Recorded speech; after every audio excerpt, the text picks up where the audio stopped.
Good morning everybody. మనం ప్రభుత్వ విత్త శాస్త్రము లేదా ప్రభుత్వ అర్థశాస్త్రంలో 4 ప్రధాన భాగాలు ఉన్నాయని అనుకుందాం. అందులో ఒకటి పబ్లిక్ రెవెన్యూ, ప్రభుత్వ రాబడి. ఆ రాబడికి సంబంధించిన అంశాలన్నీ కూడా విద్యార్థులకి వివరించడం జరిగింది. ఇంకా రెండవ భాగం ఏది అంటే ప్రభుత్వ వ్యయము, పబ్లిక్ ఎక్స్పెండిచర్. మూడవ భాగం ఏది అంటే ప్రభుత్వ రుణము, పబ్లిక్ డెట్. నాలుగవది ఏమిటంటే విత్త పరిపాలన, ఫైనాన్షియల్ అడ్మినిస్ట్రేషన్. ఇప్పుడు రెండవ భాగంలో మనకి కొన్ని ప్రధాన పాఠ్యాంశాలు ఉన్నాయి. అందులో ముఖ్యమైనది ఏమిటి అంటే వాగ్నర్ యొక్క ప్రభుత్వ కార్యకలాపాల పెరుగుదల సూత్రము, Wagner's law of increasing state activities. మరి ఆధునిక కాలంలో ప్రభుత్వం యొక్క వ్యయం బాగా పెరిగిపోతూ ఉన్నది. ఆ ప్రభుత్వ వ్యయం ఎందుకు పెరిగిపోతుంది అని చెప్పడానికి జర్మనీ దేశపు ఆర్థికవేత్త వాగ్నర్ ఒక ప్రత్యేకమైన సూత్రాన్ని ప్రతిపాదించాడు. ఈరోజు ఆ సూత్రం గురించి మనం వివరించుకుందాం. అందులో ప్రధానంగా పబ్లిక్ ఎక్స్పెండిచర్కి తర్వాత ఎకనామిక్ డెవలప్మెంట్కి మధ్య ఉండే రిలేషన్స్ గురించి వాగ్నర్ చాలా విపులంగా వివరించాడు. అయితే వాగ్నర్తో పాటు అనేక మంది, పీకాకు, వైజ్మెన్, మస్గ్రేవ్, తర్వాత యాంగిల్స్, వీళ్ళందరూ కూడా చెప్పిన వీళ్ళందరి సూత్రాల కన్నా వాగ్నర్ సూత్రాన్నే మనం బాగా లెక్కలో తీసుకుంటాం. కారణం ఏమిటంటే వాగ్నర్ అమెరికా తర్వాత కొన్ని దేశాలు, ముఖ్యంగా అభివృద్ధి చెందిన దేశాల యొక్క ఆర్థిక గణాంకాలను అధ్యయనం చేసి పారిశ్రామికీకరణ జరిగేటప్పుడు ప్రభుత్వ వ్యయం ఏ విధంగా పెరుగుతుందని విశ్లేషణ చేశాడు. కాబట్టి ఈ సూత్రానికి ఎనలేని ప్రాముఖ్యం ఉంది. ఎగ్జామినేషన్ పాయింట్ ఆఫ్ వ్యూలోనే కాదు, నిజ జీవితంలో కూడా ఈ సూత్రం చాలా వరకు మనకి అప్లికబుల్ అవుతుంది. అదేంటో చూద్దాం. సో ఈ రోజు మన పాఠ్యాంశం ఏంటి అంటే వాగ్నర్ ప్రభుత్వ కార్యకలాపాల పెరుగుదల సూత్రము, Wagner's law of increasing state activities. అయితే ఇందులో ఆయన ప్రధానంగా దేని గురించి ఎక్స్ప్లెయిన్ చేస్తాడంటే, అనలైజ్ చేస్తాడంటే the relationship between the public expenditure and economic development. ముఖ్యంగా పారిశ్రామికీకరణ జరిగేటప్పుడు ప్రభుత్వ వ్యయం ఏ విధంగా పెరుగుతుంది అనే విషయాన్ని నేను చాలా క్లియర్గా విపులీకరించాడు అనమాట. అదేంటో చూద్దాం. అయితే ఈయన 19వ శతాబ్దం ద్వితీయార్థంలో ఈ సూత్రాన్ని వివరించాడు. మరి 19వ శతాబ్దానికి ముందు ఉండే ఆర్థికవేత్తలు వాళ్ళ అభిప్రాయాలు వేరేగా ఉండేవి. తర్వాత 19వ శతాబ్దం అంటే ద్వితీయార్థం నుంచి ఆర్థికవేత్తల అభిప్రాయాలు మార్పులు వచ్చాయి. 19వ శతాబ్దానికి ముందు ఉండే ఆర్థికవేత్తలు ఆడమ్ స్మిత్ కానీ, రికార్డో కానీ, జేఎస్ మిల్ కానీ, జేబీసీ కానీ, వీళ్ళందరూ కూడా ప్రభుత్వం యొక్క విధులు చాలా పరిమితంగా ఉంటాయని, ప్రభుత్వం యొక్క వ్యయం కూడా చాలా తక్కువగా ఉంటుందని, ఇలాగా వాళ్ళు ఒక పద్ధతిలో వెళ్తారు. వాళ్ళంతా లెజాఫేర్ పాలసీలో వాళ్ళ సిద్ధాంతాలు చెప్తూ ఉంటారు అనమాట. వ్యక్తి శ్రేయవాదాన్ని ప్రాతిపదికగా తీసుకుని వాళ్ళు చెప్తారు. వాళ్ళు ఏమంటారంటే ఆ రోజుల్లో ప్రభుత్వం కేవలం రక్షణ రాజ్య విధులు మాత్రమే నిర్వర్తించాలి, కేవలం దేశాన్ని విదేశీ దాడుల నుంచి కాపాడడం, దేశంలో ఆంతరిక కల్లోలాలు లేకుండా లా అండ్ ఆర్డర్ మెయింటైన్ చేయడం అనే విధులు మాత్రమే ప్రభుత్వం చేస్తుంది. కాబట్టి ప్రభుత్వం యొక్క వ్యయం చాలా పరిమితంగా ఉంటుంది అని చెప్తారు వాళ్ళు. అదే విషయాన్ని ఇక్కడ క్లాసికల్ ఎకనామిక్స్ గురించి చెప్తున్నాను. Adam Smith, Ricardo, J S Mill వీళ్ళు ఏమిటంటే ప్రభుత్వాలు రక్షణ విధులు అంటే పోలీస్ ఫంక్షన్స్ మాత్రమే నిర్వహించడం వల్ల ప్రభుత్వ వ్యయానికి ఎక్కువ ప్రాధాన్యత ఇవ్వలేదు. వీళ్ళంతా కూడా ఏమిటంటే, ఎందుకంటే ఆ రోజుల్లో పెట్టుబడిదారీ దేశాలు ఉండేవి, తర్వాత రాజ్యాలు ఉండేవి. కాబట్టి ప్రభుత్వం కేవలం రక్షణ రాజ్య విధులు మాత్రం నిర్వర్తిస్తుంది, కానీ మిగతా ఏవి పట్టించుకోవడం అవసరం లేదని వాళ్ళ యొక్క భావన. కానీ ఇంగ్లాండ్లో పారిశ్రామిక విప్లవం వచ్చిన తర్వాత, అనేక అభివృద్ధి చెందిన దేశాల్లో పారిశ్రామిక రంగం క్రమేణా విస్తరించిన తర్వాత ప్రభుత్వ కార్యకలాపాల యొక్క పరిధి చాలా విస్తృతమైపోయింది. ముఖ్యంగా ప్రజాస్వామ్య ప్రభుత్వాలు ఏర్పడిన తర్వాత ఏమిటంటే ప్రభుత్వం తాలూకా వెల్ఫేర్ ఫంక్షన్స్ చాలా ఎక్స్పాండ్ అయిపోయాయి. అది ముఖ్యంగా మన భారతదేశం అనే దేశాల్లో మన ఫెడరల్ స్ట్రక్చర్ కాబట్టి కేంద్ర ప్రభుత్వం కానీ, రాష్ట్ర ప్రభుత్వాలు కానీ, స్థానిక సంస్థలు కానీ ఇవి అనేక కార్యక్రమాలపైన వ్యయం చేయాల్సి వస్తున్నది. ముఖ్యంగా ప్రజల యొక్క విద్య, వైద్యము, ఆరోగ్య సదుపాయాలు, రక్షణ, తర్వాత అవస్థాపన సౌకర్యాలు మొదలు ఈచ్ అండ్ ఎవ్రీ యాక్టివిటీ కూడా ప్రభుత్వాలు టేకప్ చేయవలసిన అవసరం ఏర్పడుతూ ఉన్నది. దీనివల్ల ఏమవుతుందంటే ఆధునిక కాలంలో ప్రభుత్వ వ్యయం బాగా పెరిగిపోతూ ఉన్నది. ఈ ప్రభుత్వ వ్యయం ఎందుకు పెరిగిపోతుంది, దానికి పారిశ్రామికీకరణకి ఉండే సంబంధం ఏంటి అనే విషయాలన్నీ కూడా వాగ్నర్ తన యొక్క సూత్రంలో క్లియర్ కట్ గా చెప్పాడు అనమాట. అవే చూద్దాం. Modern economist view. ఇందులో ప్రధానంగా ముఖ్యంగా జేఎం కీన్స్. ఎందుకంటే జేఎం కీన్స్ వచ్చిన తర్వాత ప్రపంచంలో అనేక రకాల మార్పులు వచ్చాయి. ఎందుకంటే ఆర్థిక కార్యకలాపాల ప్రభుత్వం యొక్క పాత్ర విశేషంగా పెరగాలి, ముఖ్యంగా వ్యాపార చక్రాలను అదుపు చేయడానికి ప్రభుత్వం కీలక పాత్ర వహించాలని చెప్తాడు ఆయన, జేఎం కీన్స్. అప్పటి నుంచి ఆర్థికవేత్తల అభిప్రాయాలు మార్పులు వచ్చాయి. జేఎం కీన్స్ కానీ, ఉర్సులా ఎక్స్ కానీ మొదలగు వారు ప్రభుత్వము పోలీస్ మరియు వెల్ఫేర్ ఫంక్షన్స్ నిర్వహించడం వల్ల ప్రభుత్వ వ్యయం రోజు రోజుకి పెరిగిపోతుందని పేర్కొన్నారు. వీళ్ళకి తేడా ఏమిటి అంటే ఈ సాంప్రదాయ ఆర్థికవేత్తలు పోలీస్ ఫంక్షన్స్ మాత్రమే చేయడం వల్ల ప్రభుత్వం యొక్క వ్యయం పరిమితంగా ఉంటే సరిపోతుంది అనుకున్నారు. కానీ ఆధునిక కాలంలో in addition to the police functions అంటే ఈ రక్షణ విధులకు అదనంగా ప్రభుత్వం వెల్ఫేర్ ఫంక్షన్స్ అంటే శ్రేయోరాజ్యపు విధులు కూడా నిర్వర్తించాల్సిన అవసరం ఉన్నది కాబట్టి ప్రభుత్వం యొక్క వ్యయము రోజు రోజుకి పెరిగిపోతూ ఉంటుందని వీళ్ళ యొక్క అభిప్రాయం. మరి ఇక్కడ వాగ్నర్ సూత్రం ఏం చెప్తుందో చూద్దాం మనం. ఇక్కడ వాగ్నర్ ఏం చెప్తాడంటే the income elasticity of demand for government expenditure was greater than unity and that there was a gradual substitution of public for private sectors of economic activities during the course of economic development. అంటే దీని యొక్క సారాంశం ఏమిటి అంటే ఆర్థికాభివృద్ధి ప్రక్రియ కొనసాగేటప్పుడు ఆర్థిక కార్యకలాపాల్లో ప్రభుత్వం యొక్క పాత్ర పెరిగిపోతుంది. అంటే ప్రభుత్వ రంగం ప్రైవేట్ రంగానికి ప్రతిస్థాపిస్తుంది అనమాట. అంటే ప్రైవేట్ రంగం తన పాత్ర గ్రాడ్యువల్ గా తగ్గి ప్రభుత్వ రంగం యొక్క పాత్ర గ్రాడ్యువల్ గా పెరుగుతుంది అంటాడు ఈయన. మరి ఎందుకు అలా అంటాడు అంటే కారణం ఏంటంటే పారిశ్రామికీకరణ జరిగేటప్పుడు దేశంలో అనేక రకాల మార్పులు వస్తూ ఉంటాయి. ఏమిటా మార్పులు వస్తాయంటే దేశంలో పరిశ్రమల యొక్క సంఖ్య పెరుగుతుంది, పరిశ్రమలో పనిచేసే వారి యొక్క సంఖ్య పెరుగుతుంది, వాళ్ళ యొక్క శ్రేయస్సును పెంపొందించే అనేక కార్యక్రమాలు ప్రభుత్వం చేపట్టవలసిన అవసరం కూడా ఏర్పడుతూ ఉంటుంది. ఎప్పుడైతే పారిశ్రామిక రంగం ఎక్స్పెండ్ అవుతూ ఉంటుందో income elasticity of public expenditure అది గ్రాడ్యువల్ గా పెరిగిపోతూ ఉంటుంది అంటాడు. అయితే ఇదేమవుతుందంటే ఈయన 3 దశలు చెప్తాడు అనమాట. పారిశ్రామికీకరణ ముందు ఎలా ఉంటుంది, పారిశ్రామికీకరణ జరుగుతున్నప్పుడు ఎలా ఉంటుంది, తర్వాత పారిశ్రామికీకరణ తర్వాత ఎలా ఉంటుంది అని. అంటే ఇక్కడ అలా చెప్పడం ఉద్దేశం ఏమిటంటే ప్రభుత్వ రంగానికి ప్రైవేట్ రంగానికి మనం సాపేక్షంగా పరిశీలిస్తే ప్రైవేట్ రంగము ప్రభుత్వ రంగంలా పనిచేయదు. ఎందుకంటే ప్రైవేట్ రంగంలో లాభాపేక్ష వాళ్ళకి ప్రధానం కాబట్టి వాళ్ళు స్వార్థాభిలాషతో లాభం వచ్చే కార్యకలాపాలు వాళ్ళు టేకప్ చేస్తారు. అదే ప్రజాశ్రయితో ముడిపడి ఉండే కార్యకలాపాలకు వాళ్ళకి అవసరం లేదు. అదే కాకుండా దీర్ఘ ఫలన కాలం ఉండే ప్రాజెక్టులు ఉంటాయి, లాంగ్ గెస్టేషన్ పీరియడ్ ప్రాజెక్ట్స్ అంటే ఇరిగేషన్ ప్రాజెక్ట్స్ కానీ పవర్ ప్రాజెక్ట్స్ కానీ ఇవన్నీ వాటిపైన వాళ్ళు ఆసక్తి చూపించరు. ఎందుకంటే వాటిపైన వెంటనే ప్రతిఫలాలు రావు. అదేవిధంగా అవస్థాపన సౌకర్యాలైన రోడ్లు కానీ రైల్వేలు కానీ తంతి తపాలా కానీ వీటిపైన వాళ్ళకి ఆసక్తి పెద్దగా ఉండదు. ఎందుకంటే అందులో నెట్ ప్రాఫిట్స్ చాలా తక్కువగా ఉంటాయి. అయితే అలాంటప్పుడు వాటిని నెగ్లెక్ట్ చేస్తే దేశం ఏ రకంగా అభివృద్ధి చెందదు. అటువంటిప్పుడు ఏమవుతుందంటే దేశంలో ఎప్పుడైతే పారిశ్రామిక రంగం విస్తరిస్తూ ఉంటుందో ఈ అవస్థాపన సౌకర్యాలన్నీ కూడా డెవలప్ చేసి అభివృద్ధి చేయవలసిన బాధ్యత ప్రభుత్వం పైన పడుతూ ఉంటుంది. అదే కాకుండా ఇంకొక విషయం ఏమిటి అంటే ఆర్థికాభివృద్ధి ప్రక్రియ కొనసాగేటప్పుడు ఆర్థిక వ్యవస్థలో అనేక మార్పులు వస్తూ ఉంటాయి. ఏమిటా మార్పులు అంటే ఒకవైపు అర్బనైజేషన్ నగరీకరణ లేదా పట్టణీకరణ జరుగుతూ ఉంటుంది. అంటే ఏమిటి ఇక్కడ గ్రామాల నుంచి ప్రజలు పట్టణాలకి జీవనోపాధి కోసం వలస వెళ్ళిపోతూ ఉంటారు. ఎందుకంటే పట్టణాల్లో ఉపాధి అవకాశాలు ఉద్యోగ అవకాశాలు ఎక్కువగా ఉంటాయి కాబట్టి పట్టణాలకు వలస వెళ్ళిపోతూ ఉంటారు. అదే కాకుండా ఇండస్ట్రియలైజేషన్ ఆ పారిశ్రామికీకరణ కూడా ఎక్కువగా పట్టణ ప్రాంతాల్లో కేంద్రీకృతం అవుతుంది కాబట్టి ఉద్యోగ అవకాశాల కోసం వీళ్ళు అక్కడ వెళ్ళిపోతూ ఉంటారు. ఇంకా ఇదే కాకుండా ఆర్థికాభివృద్ధి ప్రక్రియ కొనసాగేటప్పుడు ప్రజలకి అనేక కొత్త కొత్త అవసరాలు పుట్టుకొస్తాయి. ఏమిటా కొత్త కొత్త అవసరాలు అంటే వాళ్ళకి ఆదాయ స్థాయి పెరుగుతూ ఉండేటప్పుడు ఆటోమేటిక్ గా మంచి స్కూలింగ్ కావాలి అనుకుంటారు పిల్లలకి. అంటే ఎడ్యుకేషన్ మన లెవెల్స్ ఆఫ్ ఎడ్యుకేషన్ పెరుగుతూ ఉంటుంది. తర్వాత size and composition of the population కూడా మారిపోతూ ఉంటుంది. ఇప్పుడు మనం చూడండి అభివృద్ధి చెందిన దేశాల్లో ముఖ్యంగా జపాన్ వంటి దేశాల్లో వృద్ధుల యొక్క సంఖ్య పెరుగుతున్నది. ఎందుకు పెరుగుతున్నది అంటే ఒక స్థాయికి ఎప్పుడైతే చేరుకుంటామో ప్రజల యొక్క జీవన ప్రమాణాలు పెరగడం వల్ల వయోవృద్ధుల యొక్క సంఖ్య కూడా పెరుగుతూ ఉంటుంది. అప్పుడు ప్రభుత్వానికి అదనపు బాధ్యతలు వచ్చి పడిపోతాయి. ఏమిటంటే ఈ వయోవృద్ధుల యొక్క పోషకాహారం కోసం పెన్షన్స్ ఇవ్వడం ఇలాంటివన్నీ కూడా చేయాల్సి వస్తుంది. ఇలాగ ఎప్పుడైతే ఆర్థికాభివృద్ధి ప్రక్రియ కొనసాగుతూ ఉంటుందో ఆటోమేటిక్ గా ప్రభుత్వం తాలూకా వ్యయం అనేది పెరిగిపోవడానికి అవకాశాలు ఉంటాయి. అంటే వెల్ఫేర్ ఎక్స్పెండిచర్ పెరుగుతుంది. తర్వాత డిఫెన్స్ ఎక్స్పెండిచర్ గురించి కూడా ఆలోచిస్తే ఇక్కడ వాగ్నర్ ఏమంటాడంటే రక్షణకు సంబంధించిన వ్యయం కూడా పెరుగుతుంది అంటాడు ఆయన. కేవలము వెల్ఫేర్ ఎక్స్పెండిచర్ మాత్రమే కాదు. ఎందుకంటే దేశంలో ఈ ప్రభుత్వం ఎప్పుడైతే అనేక రకాల కార్యక్రమాలు చేపడుతూ ఉంటుందో మరియు శత్రు దేశాల భయం ఉంటుందో ఆటోమేటిక్గా రక్షణ కోసం కూడా వ్యయం పెంచాల్సి వస్తుంది. ముఖ్యంగా ఏమిటంటే దేశంలో కూడా ఇంటర్నల్ డిజాస్టర్స్ టేకప్ అవ్వచ్చు, చోటు చేసుకోవచ్చు. లా అండ్ ఆర్డర్ మెయింటైన్ చేయడం కూడా పెద్ద ప్రాబ్లం కావచ్చు. ఉన్నప్పుడు ఏమవుతుంది దేశంలో ప్రభుత్వం ఎక్కువగా పోలీస్ స్థానాలు ఏర్పాటు చేయడం కానీ లేదా కోర్ట్స్ ఏర్పాటు చేయడం కానీ వీటి కోసం ప్రభుత్వం భారీ ఎత్తున ఖర్చు పెట్టాల్సి ఉంటుంది. అలాగే ఒకవైపు ప్రభుత్వం రక్షణ రాజ్య విధులు పెరుగుతూ ఉంటాయి, తర్వాత శ్రేయోరాజ్య విధులు కూడా పెరుగుతూ ఉంటాయి. ఇవన్నీ ఎప్పుడైతే పెరుగుతూ ఉంటాయో ఆటోమేటిక్ గా ప్రభుత్వం యొక్క వ్యయము రోజు రోజుకి పెరిగిపోతూ ఉంటుంది. అది మరి కొన్ని సందర్భాల్లో ఏమిటంటే ఇలాంటి వ్యయం చేయడానికి ప్రైవేట్ వ్యక్తులు ముందుకు రారు కాబట్టి ప్రభుత్వం ఆ బాధ్యతను నిర్వహించక తప్పదు. ఎందుకంటే ప్రజాస్వామ్య దేశాల్లో ప్రజల యొక్క శ్రేయస్సే ప్రభుత్వం యొక్క ప్రధాన కర్తవ్యం కాబట్టి ప్రభుత్వం ఏమో తప్పనిసరిగా అవన్నీ కూడా విధులు నిర్వహించాలి. ఎప్పుడైతే ఆ విధులు నిర్వహిస్తాదో ప్రభుత్వం యొక్క వ్యయం కూడా బాగా పెరిగిపోతూ ఉంటుంది. అది వాగ్నర్ సూత్రం యొక్క ప్రధాన సారాంశం. తర్వాత ఈయన ఏంటంటే ప్రధానంగా మిగతా రంగాల గురించి కాకుండా పారిశ్రామిక రంగానికి ప్రధాన పాత్ర అవసరం.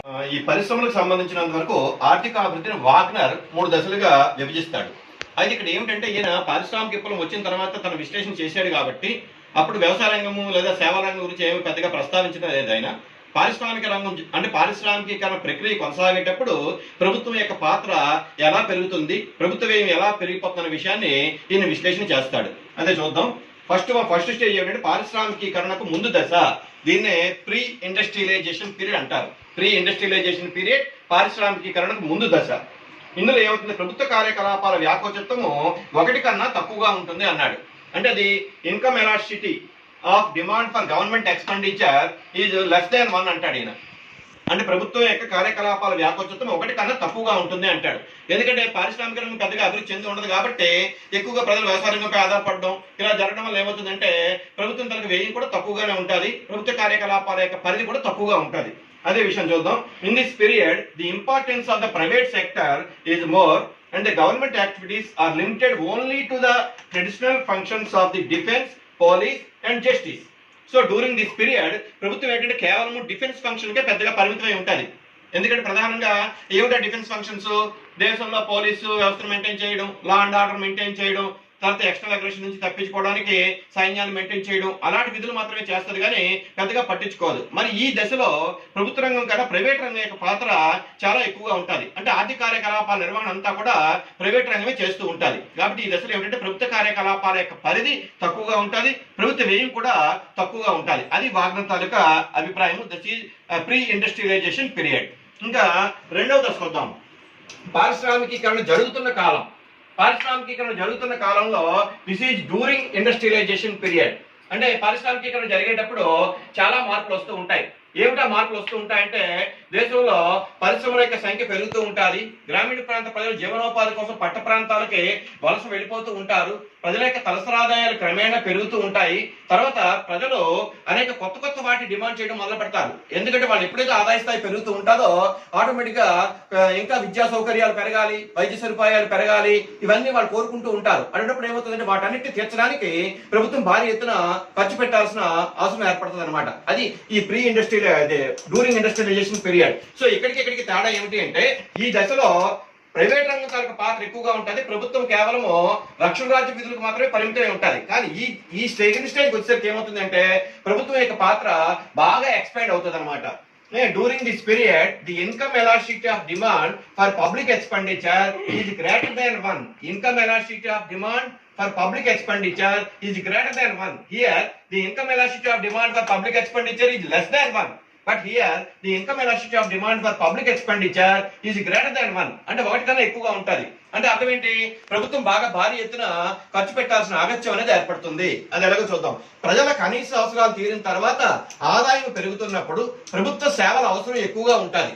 ప్రజలు ఎప్పుడైతే మినిమం నీడ్స్ ఎప్పుడైతే సాటిస్ఫై అయిపోతూ ఉంటారో వెంటనే వాళ్ళు కొత్త కోరుకుంటూ ఉంటారు అనమాట. అంటే దేశంలో రహదారులు బాగా పెంచాలని, తదితర సౌకర్యాలు కలగజేయాలని, విద్యా సౌకర్యాలు పెంచాలని, ఆరోగ్య సదుపాయాలు మెరుగుపరచాలని ఇలాగ కొత్త కోరుకుంటూ ఉంటారు. ఎప్పుడైతే కోరుకుంటారో వాటన్నిటిని నెరవేర్చడానికి ప్రభుత్వం భారీ ఎత్తున ఖర్చు పెట్టవలసిన అవసరం ఏర్పడుతూ ఉంటుంది అనమాట. ఆర్థిక వృద్ధిలో భాగంగా సమాచార సాధనాలు, రవాణా, బ్యాంకింగ్, విద్యా సౌకర్యాలు మొదలు వాటిపై పెట్టుబడి పెరగవలసి ఉంటుంది. ఇది ప్రధానంగా ఎప్పుడైతే దేశంలో ప్రజల యొక్క తలసరాదాయాలు పెరుగుతూ ఉంటాయో, కనీస అవసరాలు తిరుగుతూ ఉంటాయో వెంటనే వాళ్ళ ప్రభుత్వము ఇవన్నీ కూడా ప్రజలకి కల్పించాల్సిన అవసరం ఏర్పడుతుంది. ఇది మనం అనేక దేశాల ఆర్థిక చరిత్రను గమనించినా మనకి ఈ విషయం తేటతెల్లం అవుతుంది. ఇప్పుడు ఇంగ్లాండ్ తీసుకున్నా, ఫ్రాన్స్ తీసుకున్నా, జపాన్ తీసుకున్నా, లేదా మన ఇండియానే తీసుకున్నా ఇది ఖచ్చితంగా కనిపిస్తుంది మనకి. ఎందుకంటే ఇండియాలో కూడా చూడండి, మనకి 1956 రెండవ పారిశ్రామిక తీర్మానం ప్రవేశపెట్టిన తర్వాత 91 నూతన పారిశ్రామిక తీర్మానం ప్రవేశపెట్టిన తర్వాత ఆ దేశంలో ఎన్నో రకాల మార్పులు చోటు చేసుకున్నాయి. ముఖ్యంగా అర్బనైజేషన్ చాలా ఫాస్ట్ గా జరుగుతున్నది. ఆటోమేటిక్ గా ఏమవుతుందంటే దేశంలో ప్రభుత్వం అన్ని సదుపాయాలు కూడా కల్పించవలసిన అవసరం ఏర్పడింది. స్వర్ణ చతుర్భుజి పథకాలు కానీ, లేదా రహదారుల నిర్మాణం కానీ, ఈ తంతి తపాల వ్యవస్థను డెవలప్ చేయడం కానీ, ఇవన్నీ కూడా ప్రభుత్వం టేకప్ చేయాల్సిన అవసరం ఏర్పడుతున్నది. అంటే ఏంటంటే అర్థం ఇక్కడ పారిశ్రామికీకరణ ఎప్పుడైతే ఫాస్ట్ గా జరుగుతూ ఉంటుందో ఆటోమేటిక్ గా వీటిపైన ప్రభుత్వం భారీ ఎత్తున ఖర్చు పెట్టాల్సిన అవసరం ఉంటుంది. ఇది రెండో దశ జరుగుతుంది. ఇంకా థర్డ్ స్టేజ్కి వెళ్దాం. థర్డ్ స్టేజ్ లో థర్డ్ స్టేజ్ దీన్ని ఏమంటారంటే పారిశ్రామికీకరణ తర్వాత దశ, పోస్ట్ ఇండస్ట్రియలైజేషన్ మెచ్యూరిటీ స్టేజ్. అంటే దేశంలో పారిశ్రామిక రంగం సంపూర్ణంగా అభివృద్ధి చెంది ఉంటుంది అనమాట. ఈ దశలో ప్రభుత్వం తాలూకా వ్యయం తగ్గిపోయే అవకాశాలు ఉంటాయి. అదేంటో చూద్దాం. In this period the government supply only the enough social goods. అంటే ప్రజలకు అవసరమైన సామాన్య సాంఘిక వస్తువులు మాత్రం సప్లై చేయొచ్చు. తర్వాత ఈ దశలో పబ్లిక్ గుడ్స్ ఉండే డిమాండ్ వ్యాపకత్వము 1 కన్నా తక్కువగా ఉంటుంది, less than 1. You may observe that in the first stage and in the third stage, demand for public expenditure is less than 1. But only in the middle stage, demand for public expenditure is greater than 1. అంటే పారిశ్రామికీకరణ పూర్తిగా జరిగిన తర్వాత ప్రభుత్వం public goods ని పెద్దగా ప్రజలకి supply చేయాల్సిన అవసరం ఏర్పడకపోవచ్చు. అప్పుడు ప్రభుత్వం ఏం చేస్తుందంటే అతి ముఖ్యమైన వాటినే ప్రజలకు అందిస్తూ ఉంటది అనమాట. కాబట్టి ఈ 3 స్టేజ్లో ఏది కీలకమైన స్టేజ్ అంటే ది సెకండ్ స్టేజ్. ఈ సెకండ్ స్టేజ్ అంటే ప్రభుత్వం తాలూకు వ్యయం బాగా పెరిగిపోయే అవకాశాలు ఉంటాయి. అదే ఇక్కడ 3 స్టేజ్లు వరుసగా చూద్దాం. The first stage, income elasticity of demand for public expenditure is less than 1. In the second stage, income elasticity of demand for public expenditure is more than 1. Whereas in third stage, income elasticity of demand for public expenditure is less than 1. We may compare in the first stage and in the third stage, the income elasticity of demand for public expenditure is less than 1. But only in the middle stage, అంటే ఎప్పుడైతే పారిశ్రామికీకరణ జరుగుతూ ఉంటుందో అప్పుడు ప్రభుత్వం యొక్క వ్యయం బాగా పెరిగిపోతుంది. ఆ వ్యయం పెరిగిపోవడానికి కారణం ఏంటంటే రక్షణ రాజ్య విధులు నిర్వర్తించాలి, తర్వాత శ్రేయ రాజ్య విధులు నిర్వర్తించాలి, ప్రజలు కోరుకున్నవన్నీ కూడా ప్రభుత్వం తీర్చాల్సిన ఆలస్యం ఏర్పడుతుంది. కాబట్టి ఈ మిడిల్ స్టేజ్ లో మాత్రం ప్రభుత్వం తనకు వ్యయం బాగా పెరుగుతుంది. వాగ్నర్ యొక్క ప్రభుత్వ కార్యకలాపాల పెరుగుదల సూత్రాన్ని మనం ఒక రేఖాపట సహాయ రూపంలో సులువుగా అర్థం చేసుకోవచ్చు. This is diagrammatic representation. The following diagram shows the relative changes in the economic activities of the public sector. అంటే ప్రభుత్వ రంగం తాలూకా ప్రాధాన్యత, సాపేక్ష ప్రాధాన్యత ఎలా పెరుగుతుందో పారిశ్రామికీకరణ జరిగేటప్పుడు ఈ రేఖాపటం ద్వారా మనం అర్థం చేసుకోవచ్చు. ఇందులో OX అక్షంలో రియల్ పెర్ క్యాపిటా ఇన్కమ్ అంటే ప్రజల యొక్క వాస్తవిక తలసరి ఆదాయం తీసుకోవడం జరిగింది. Y అక్షంలో production of the real per capita goods, production of the real per capita goods of the public sector. We have to keep it in mind. అంటే ప్రభుత్వ రంగం తాలూకా real production of the real per capita goods. అయితే ఇక్కడ ఈ 2 రేఖలు మనకు కనిపిస్తున్నాయి. ఒకటి ఈ మూల బిందువు గుండా వెళ్లే 45 degree line, that is PY1. తర్వాత రెండవ రేఖ ఏది అంటే PY2. ఇది జస్ట్ ఇలాగా స్నేక్ లా ఉంది. ఇది PY1 and PY2. This is the 45 degree line.